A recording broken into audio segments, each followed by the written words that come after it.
Today, I thought I would share with you one of my favourite stories. It's by Roald Dahl, and it was introduced to me when I was quite small. I remember watching it on a children's TV programme during the 1980s, and a very funny comedy man was telling this story and acting it out. So I'd like to share with you a bit of George's Marvellous Medicine. And it says, as a warning to readers, do not try to make George's Marvellous Medicine yourselves at home. It could be dangerous. So, George's Marvellous Medicine, Chapter 1, Grandma. I'm going shopping in the village, George's mother said to George on Saturday morning, so be a good boy and don't get up to mischief. Well, this was a silly thing to say to a small boy at any time. It immediately made him wonder what sort of mischief that he would get up to. Oh, and don't forget to give Grandma her medicine at 11 o'clock, the mother said. Then out she went, closing the back door behind her. Grandma, who was dozing in her chair by the window, opened one wicked little eye and said, Now you heard what your mother said, George. Don't forget my medicine. No, Grandma, said George. And just try to behave yourself for once while she's away. Yes, Grandma, George said. George was bored to tears. He didn't have a brother or a sister. His father was a farmer, and the farm they lived on was miles away from anywhere, so there were never any children to play with. He was tired of staring at pigs and hens and cows and sheep. He was especially tired of having to live in the same house as that grisly old grunion of a grandma. Looking after her all by himself was hardly the most exciting way to spend a Saturday morning. You can make me a nice cup of tea for a start, Grandma said to George. That'll keep you out of mischief for a few minutes. Yes, Grandma, George said. George couldn't help disliking Grandma. She was a selfish, grumpy old woman. She had pale brown teeth and a small puckered-up mouth, like a dog's bottom. How much sugar in your tea today, Grandma? George asked her. 1 spoon and no milk. Well, most grandmothers are lovely, kind, helpful old ladies, but not this one. She spent all day and every day sitting in her chair by the window, and she was always complaining, grousing, grouching, grumbling, griping about something or other. Never once, even on her best days, had she smiled at George or said, Well, how are you this morning, George? Or why don't you and I have a game of snakes and ladders?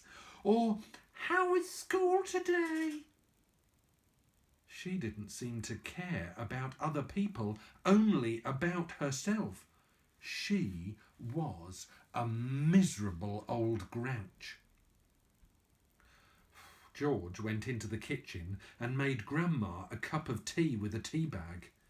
He put 1 spoon of sugar in it and no milk. He stirred the sugar well and carried the cup into the living room. Grandma sipped the tea. It's not sweet enough, she said. Put more sugar in it. George took the cup back into the kitchen and added a spoonful of sugar. He stirred it again and carried it into Grandma. Where's the saucer? She said. I won't have a cup without a saucer. George fetched her a saucer. And what about the teaspoon, if you please? I've stirred it for you, Grandma, said George. I've stirred it really well. I'll stir my own tea, thank you very much. Fetch me a teaspoon. George fetched her a teaspoon. When George's mother or father were home, Grandma never ordered George about like this. It was only when she had him on her own that she began treating him badly. "You know what's the matter with you, don't you?" the old woman said, staring at George over the rim of her teacup with those bright little wicked eyes. "You're growing too fast. Boys who grow too fast become stupid and lazy." "But I can't help if I'm growing too fast, Grandma," George said. "Of course you can. Growing's a nasty, childish little habit." "But we have to grow, Grandma. If we didn't grow, we'd never be grown-ups." "Rubbish, boy, rubbish. Look at me. Am I growing? Certainly not." "But you did once, Grandma." "Only very little," the old woman answered. "I gave up growing when I was extremely small, along with all those other nasty childish habits like laziness and disobedience and greed and sloppiness and untidiness and stupidity. Ha! You haven't given up any of those things, have you?" "Well, I'm still only a little boy, Grandma." "You're 8 years old. That's old enough to know better. If you don't stop growing soon, it'll be too late." "Too late for what, Grandma?" "It's ridiculous," she went on. "You're nearly as tall as me already." George took a good look at Grandma. She certainly was a very tiny person. Her legs were so short that she had to have a footstool to put her feet on, and her head only came up halfway to the back of the armchair. "Daddy says it's fine for a man to be tall," George said. "Don't listen to your daddy," Grandma said. "Listen to me." "But how do I stop myself growing?" George asked her. "Eat less chocolate," Grandma said. "Does chocolate make you grow?" "It makes you grow the wrong way," Grandma said. "Up instead of down." Grandma sipped some tea, but never took her eyes off the little boy who stood before her. "Never grow up," she said. "Always down." "Yes, Grandma." "And stop eating chocolate. Eat cabbage instead." "Cabbage? Oh no, I don't like cabbage," George said. "It's not what you like and what you don't like," Grandma snapped. "It's what's good for you that counts. From now on you must eat cabbage 3 times a day. Mountains of cabbage. And if it's got caterpillars in it, so much the better." "Ouch," George said. "Caterpillars give you brains," said the old woman. "Mummy washes those down the sink," George said. "Well, Mummy's as stupid as you are," said Grandma. "Cabbage doesn't taste of anything without a few boiled caterpillars in it. Slugs, too." "Not slugs," George cried out. "I couldn't eat slugs." "Whenever I see a live slug on a piece of lettuce," Grandma said, "I gobble it up quick before it crawls away." Delicious. Ooh, she squeezed her lips together tight so that her mouth became a tiny wrinkled hole. Delicious. Worms and slugs and beetly bugs. You don't know what's good for you. "You're joking, Grandma." "I never joke," she said. "Beetles are perhaps best of all. They go crunch." "Grandma, that's beastly." The old hag grinned, showing those pale brown teeth. Sometimes, if you're lucky, you get a beetle stuck inside a stem of celery. That's what I like." "Grandma, how could you?" "Oh, you find all sorts of things in sticks of raw celery," the old woman went on. "Sometimes it's earwigs." I don't want to hear about it," said George.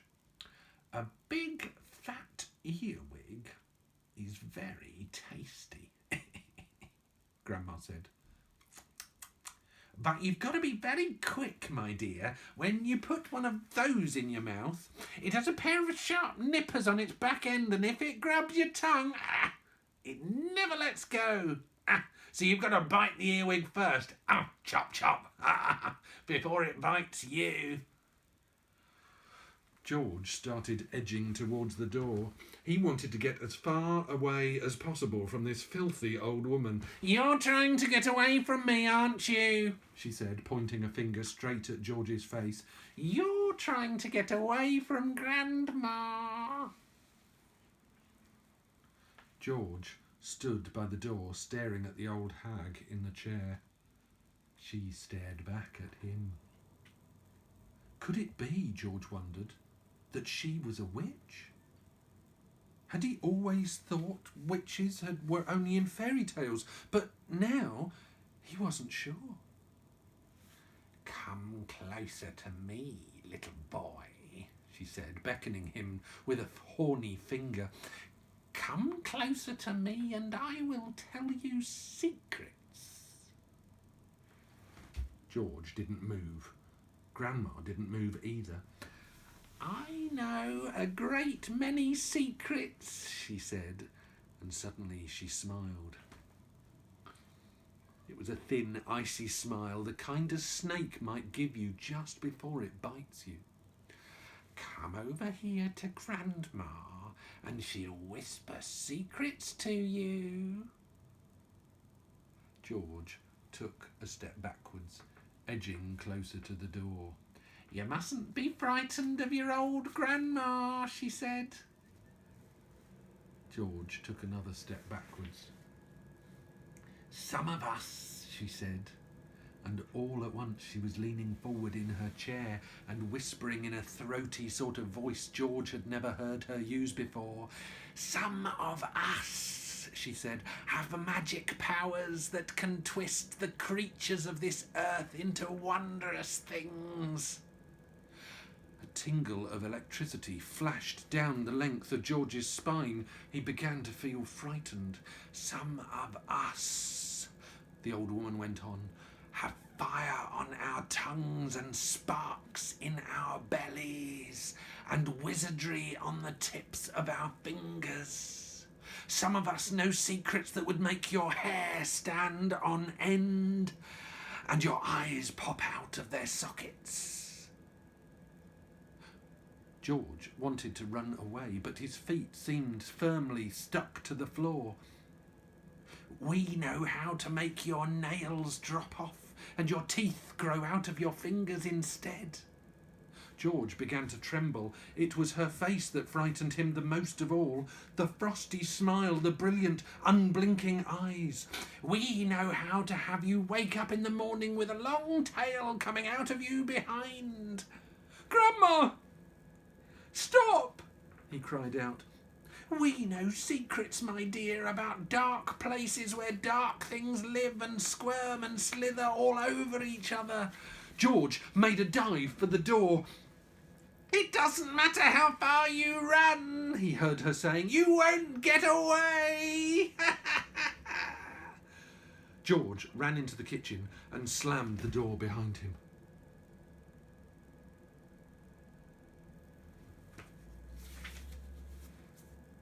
Chapter 2.